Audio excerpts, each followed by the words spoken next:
So in my high school years, at that time, my dad had bought a Panasonic camera and he was like, don't use it. Oh, you should not have said that. So we would wait for mom and dad to leave the house. And my brothers and I would create movies. We knew exactly how long they would be out. We would create movies in that time span. This is the Faith and Family Filmmakers Podcast, helping filmmakers who share a Christian worldview stay in touch, informed, and inspired. Quiet on set. Rolling.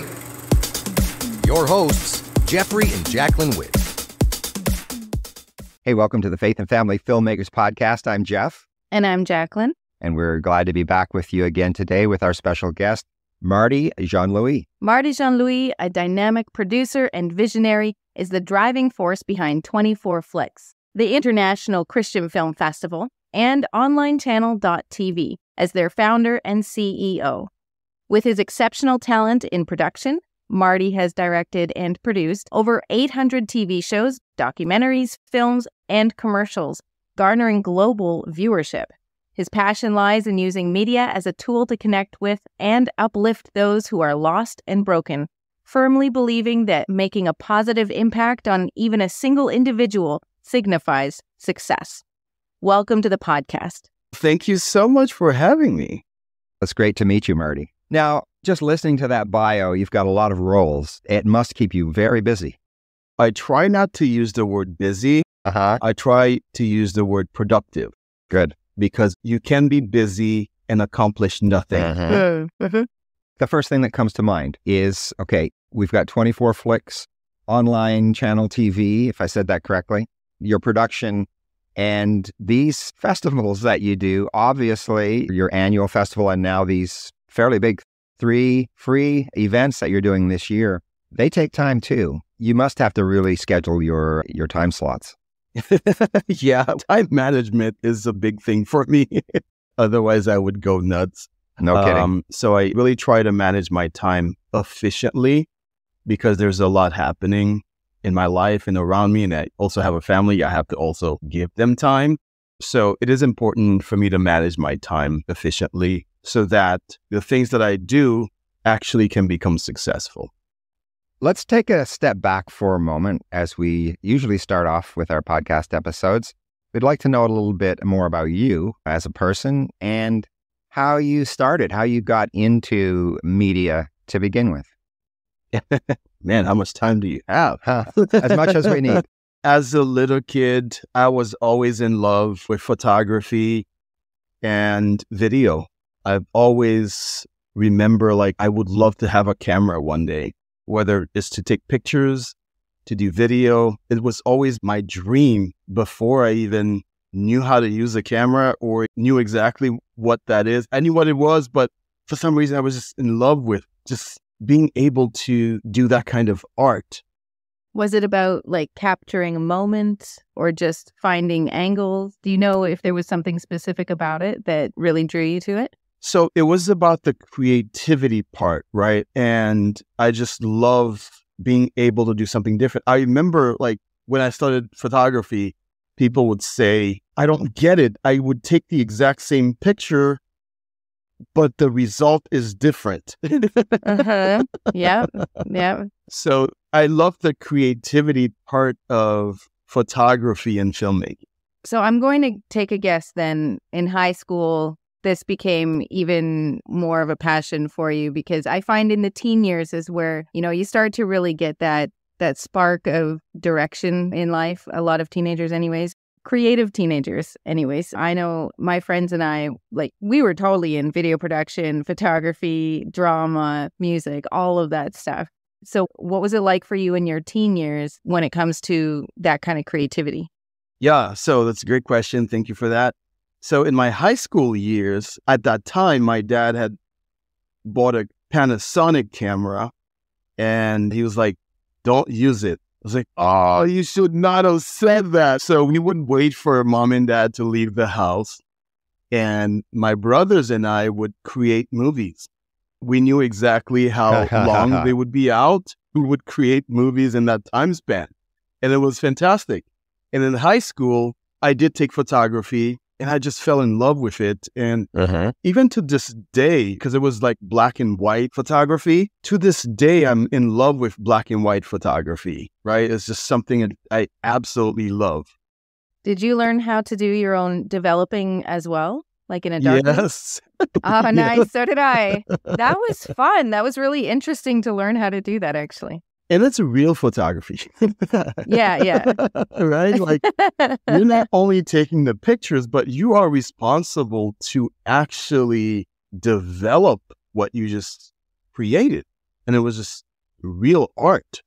Not that digital isn't, but it's just not the same, I think. Yeah, I think part of it too is that you can actually, when you're in the dark room and you got the paper and it's got the light already on it. And so you put it in the solution so that the picture emerges. When you can watch the picture emerge, there's something amazing about that. So it's like you do all of this work not knowing exactly how it's going to turn out. You have to have that vision in your mind the whole time.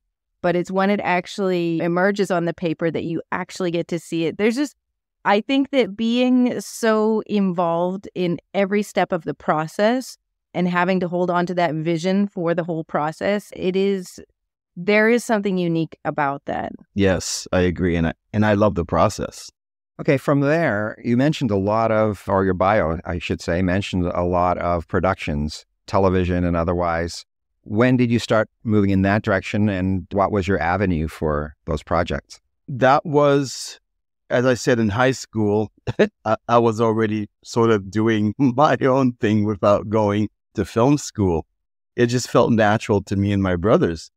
And in college, I was going for film, and that was the thing that I really enjoyed doing. I took one film class in college, and I ended up quitting for reasons. Then I joined the Marine Corps in the U.S. I ended up finishing school eventually. I'm just fast forwarding a lot of it, but not in film or broadcast. I ended up finishing my degree in computer science. And that degree brought me to the UN in New York. So I ended up working at the United Nations.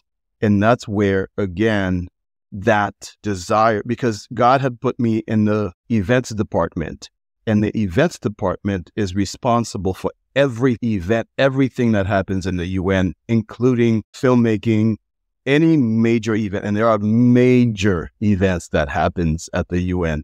And I had access, right? God made sure that there were access, and I was able to be there. For instance, when they were making films, I am watching. And that, again, sparked that fire that was already there. And that's when I got back into it. Okay. And apparently with a vengeance. Like, how did this all come to be so much? Because some people, when they get back into it, they could say maybe 10 years later, they've made like a few projects or whatever, even if they do one a year. But you have an average of much more than that. So how did this all happen? When you say you got back into it, what does that look like? Yeah, it took time. I'm 80 years old, so I'm just kidding. So I ended up finishing my time at the UN because I wanted to move to Florida because my son was born and we didn't want to raise our kids in New York. And we were also tired of the weather. So we ended up moving in Florida. And that's when it really started for me, because now this is my opportunity to either do it or not do it. I met up with some people and we started an organization called My Christian Films. And with My Christian Films, that's when it's exactly that, right? Like we were actually doing a lot of television shows for broadcast in our own studio. We were doing I was producing 3 or 4 television shows a week, right? So what kind of shows were talk shows. Yeah. Okay. So we were doing a music show, we're doing a teen show, and we were doing a women's show. And then there were some other things in between that we were doing. And we were just going, as you say, with a vengeance. So that's what I felt God was calling me to do. And that's what I did. And I was happy doing it. Okay, let's fast forward and talk about 24Flix.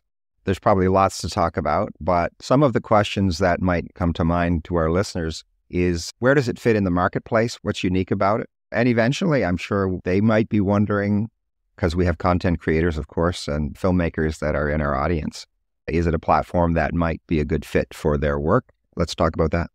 Absolutely. So fast forward many years, God put it in my heart. So let me put some things in perspective. My mission, and it's my mission, maybe some folks may not understand that necessarily, and maybe they do, is God is always telling me to go after the lost and be smart about how you do that, right? So we decided to start 24Flix as a 24/7, originally was a 24/7 sort of online network, and not labeling it as a Christian network. Very intentional, no marketing, nowhere should it say this is Christian, but having Christian content on it, but not all Christian content. By that, I mean, there would be things that are family friendly. For example, like rom-coms, they're fine, and some comedy stuff. They're not Christian content by any means, but they're safe. So that was the purpose. Promote the ones that aren't Christian and pull them in. And what we found is when we decided to go on demand, then we could follow them. Now they have to create an account, then we can follow that user. So when we promote, let's just say a rom-com, they're coming for that rom-com, right? And after they finish watching it, they're like, what else is there? Yes. So, and we found that they would stumble into Christian content and would watch it. And that is what makes us unique and different, is that strategy is go after the lost with a very strategic plan. As far as the Christian content goes, then are you strategic about which content you choose in as far as that strategy goes? We're pretty bold about who we are and what we do. But when it comes to 24Flix, we are still bold. So as long as the content, we feel it fits in terms of quality, in terms of messaging, then yeah, it could be an evangelical content. We don't have any problem with those because that's what we want people to end up watching. Something that will change their life. Content Christian Media Conference is happening soon. Join hundreds of filmmakers, actors, screenwriters, podcasters, and authors for this 5-day, 5-star event. Come expectant and leave equipped as a content creator for the Kingdom of God. September 23rd to 27th at Capernaum Studios in Poolville, Texas. Register today at ChristianMediaConference.com.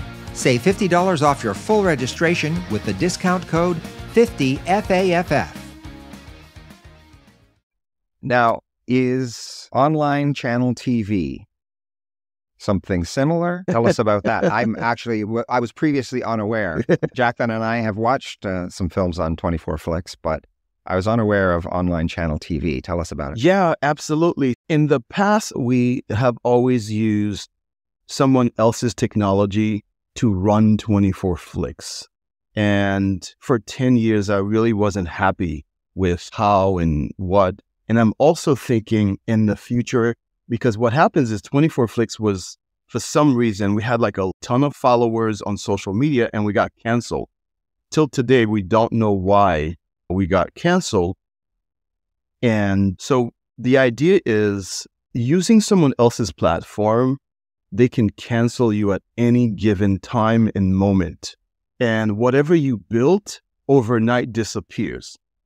Right. And I'm like, you know what? I need to build my own platform. I'm not happy with these platforms that I've been using anyway. So I decided to start from scratch, right? Hire developers to build platforms that will power 24Flix. I built it for me, but with the intention that others can use it. So that's what onlinechannel.tv is. It's a technology, that platform for people that wants to monetize their content, organize their content that is their own and keep it the same way.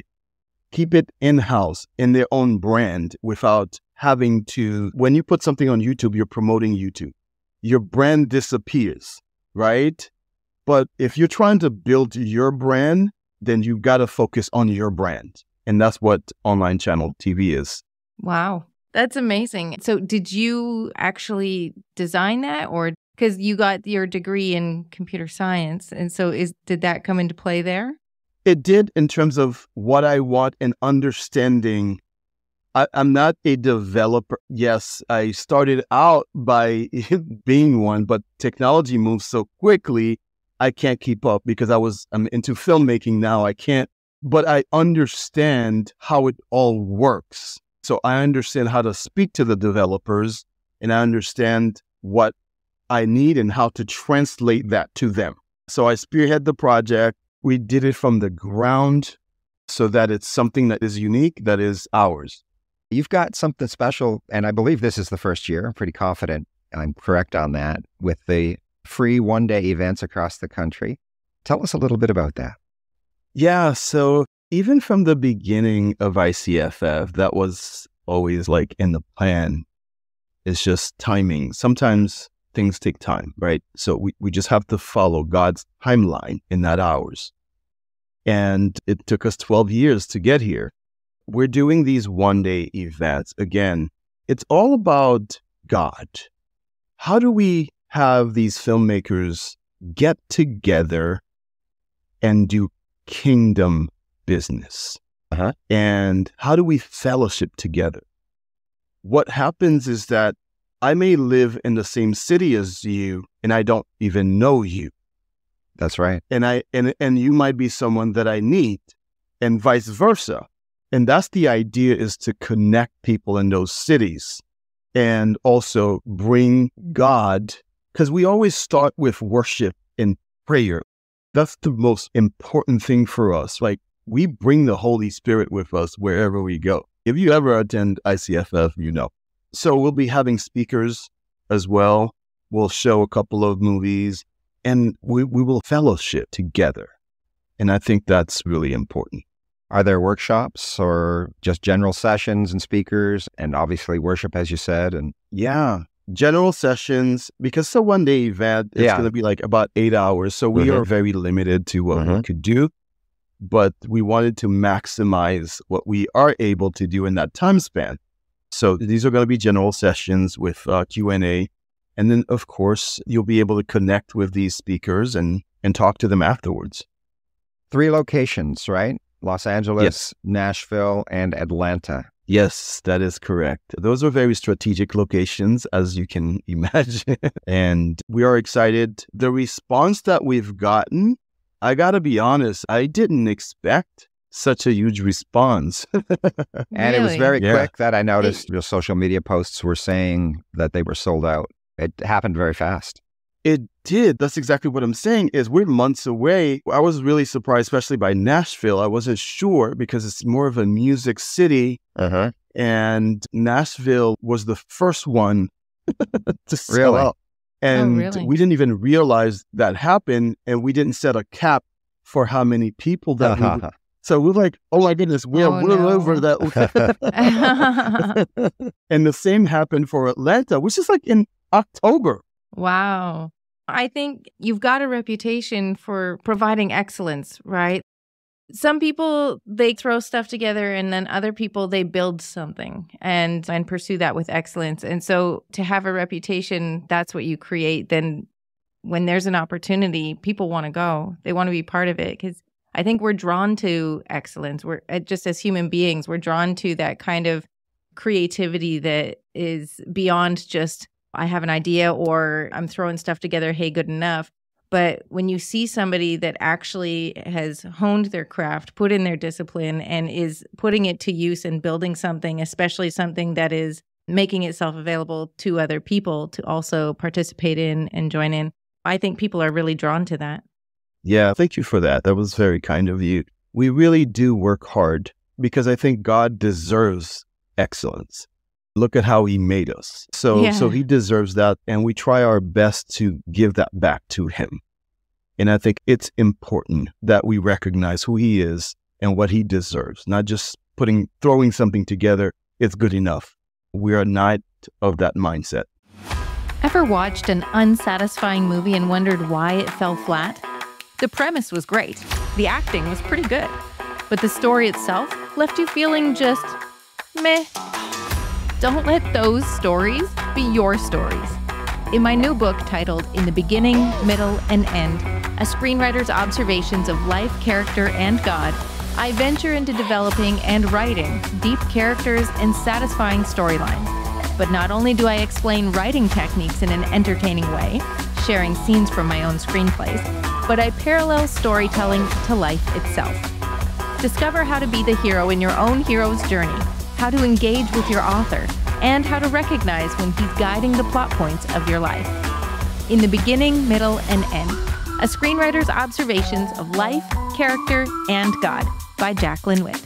Available now on Amazon. Link in the show notes. If you're enjoying this conversation with Marty Jean-Louis, make sure you check back tomorrow for part 2 of the interview. We'll hear how Marty bought the domain for ICFF, created the website, and then walked away feeling his job was done. No marketing, nothing. Well, that's how the International Christian Film Festival started, as God was working on Marty's heart to accomplish his purpose. And just look at ICFF today. We'll hear all about it in this inspiring episode, and in the process, talk about obedience, perseverance, and divine provision. Part 2 was recorded as an exclusive members episode, but since then, all members episodes have been made available to you for free. If you'd like to support the production of this podcast, you can simply go to faffpodcast.com/support and leave a tip.